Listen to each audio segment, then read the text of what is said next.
Daily 25 question देख रहे हैं, एक भी सीरीज मिस मत करिए, क्योंकि हम लोग बेसिक से लेकर हाई लेवल तक जा रहे हैं।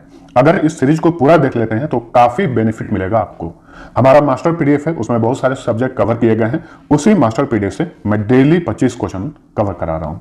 अब चलिए फटाफट देखते हैं। पहला क्वेश्चन, भारतीय संविधान में वित्तीय आपातकाल का प्रावधान किस देश के संविधान से लिया गया है?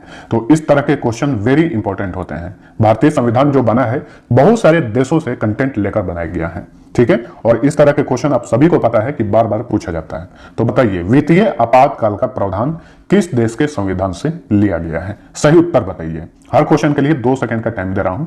वीडियो को रोक दीजिए, आंसर टिक करिए, उसके बाद मेरा आंसर सुनिए। तो इस क्वेश्चन का सही उत्तर है अमेरिका, ऑप्शन सी, ठीक है। तो अमेरिका से लिया गया है वित्तीय आपातकाल का प्रावधान। अगला क्वेश्चन है, भारतीय संविधान में मौलिक कर्तव्य किस देश के संविधान से लिया गया है? Very very very important question. तो भारतीय संविधान में जो मौलिक कर्तव्य है किस देश के संविधान से लिया गया है? सही उत्तर है ऑप्शन बी, रूस से। अब बताइए, संविधान की कुंजी किसे कहा जाता है? संविधान की कुंजी किसे कहा जाता है? संविधान की प्रस्तावना को, यानी संविधान की उद्देशिका को प्रेम्बल बोलते हैं इसे।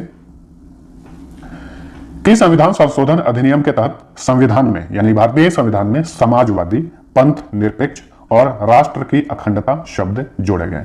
कितना बार पूछा गया है, कोई लिमिट नहीं है, ध्यान में रखिएगा। तो इसका सही उत्तर बताइए कि किस संविधान संशोधन अधिनियम के तहत समाजवादी, पंथ निरपेक्ष और राष्ट्र की अखंडता शब्द जोड़े गए भारतीय संविधान में? तो इसका सही उत्तर है ऑप्शन सी, 42वें संविधान संशोधन अधिनियम 1976।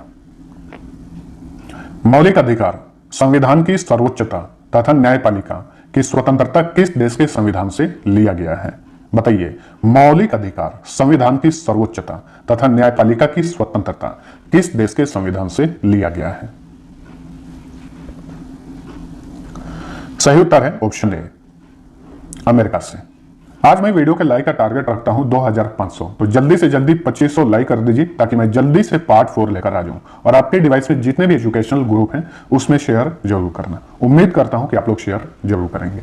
चलिए, छठा नंबर क्वेश्चन, निर्वाचित राष्ट्रपति एवं उस पर महाभियोग, उपराष्ट्रपति, उच्चतम न्यायालय और उच्च न्यायालय के न्यायाधीशों की हटाने की विधि किस देश के संविधान से लिया गया है?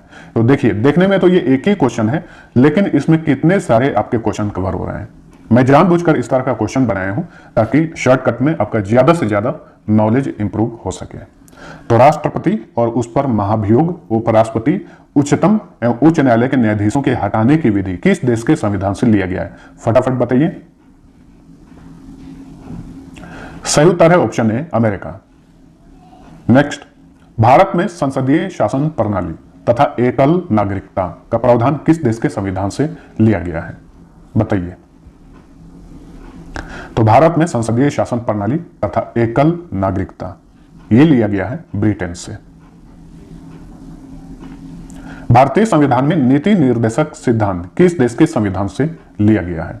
खास करके ये क्वेश्चन जो है बार बार पूछा जाता है कि किस देश के संविधान से नीति निर्देशक सिद्धांत लिया गया है? सही उत्तर बताइए। आयरलैंड से, ऑप्शन डी। भारतीय संविधान में राष्ट्रपति द्वारा राज्यसभा में सदस्यों का मनोनयन किस देश के संविधान से लिया गया है? तो आप सभी को पता होगा, राष्ट्रपति राज्यसभा में 12 सदस्यों को मनोनीत करता है अपनी तरफ से। तो बताइए, ये चीज किस देश के संविधान से लिया गया है? आयरलैंड से, ऑप्शन सी। नेक्स्ट, केंद्र एवं राज्यों के बीच संबंध का प्रावधान किस देश के संविधान से लिया गया है? केंद्र एवं राज्यों के बीच संबंध का प्रावधान किस देश के संविधान से लिया गया है? बताइए फटाफट। ऑस्ट्रेलिया से, ऑप्शन ए। नेक्स्ट, भारतीय संविधान में प्रस्तावना की भाषा तथा समवर्ती सूची का प्रावधान किस देश के संविधान से लिया गया है? बताइए।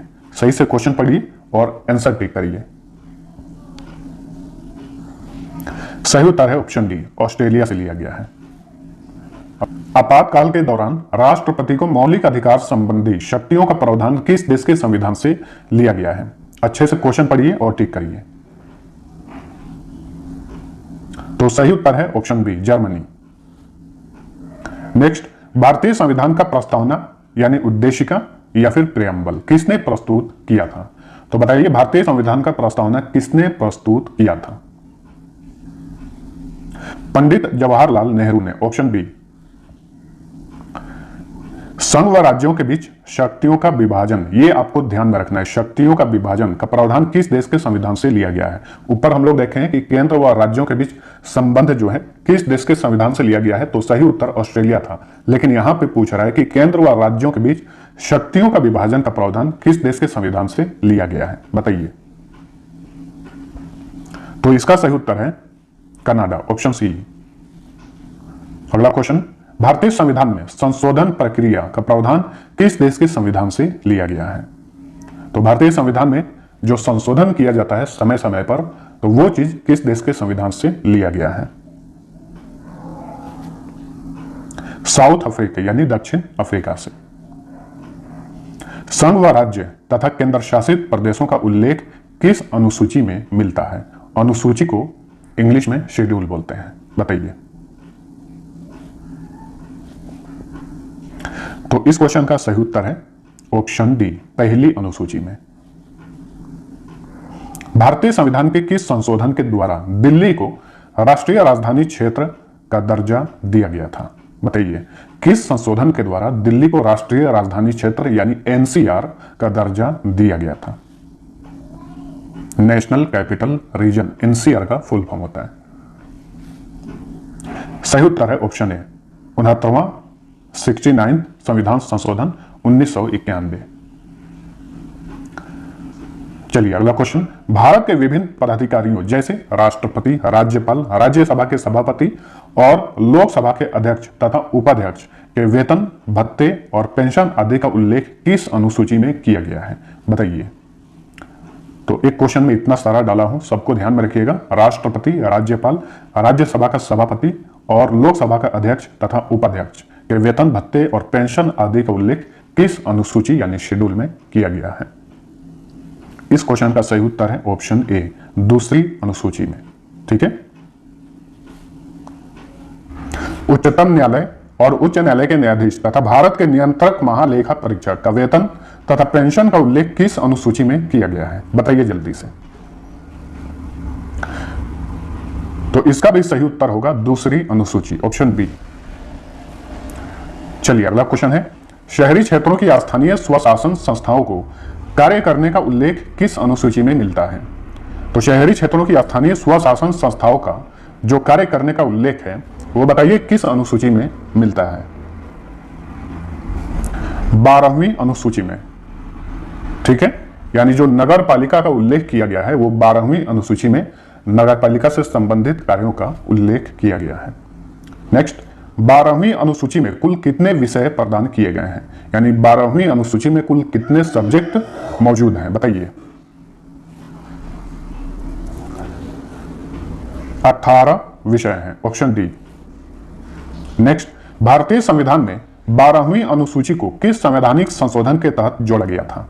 12वीं अनुसूची को किस संवैधानिक संशोधन के तहत जोड़ा गया? 74वें संवैधानिक संशोधन 1993, ऑप्शन डी।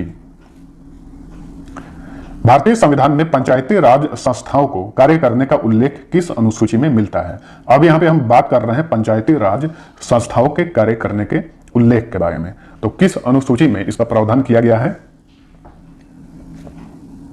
11वीं अनुसूची में, ऑप्शन बी। नगर पालिका का उल्लेख 12वीं अनुसूची और पंचायती राज का उल्लेख जो किया गया है 11वीं अनुसूची में।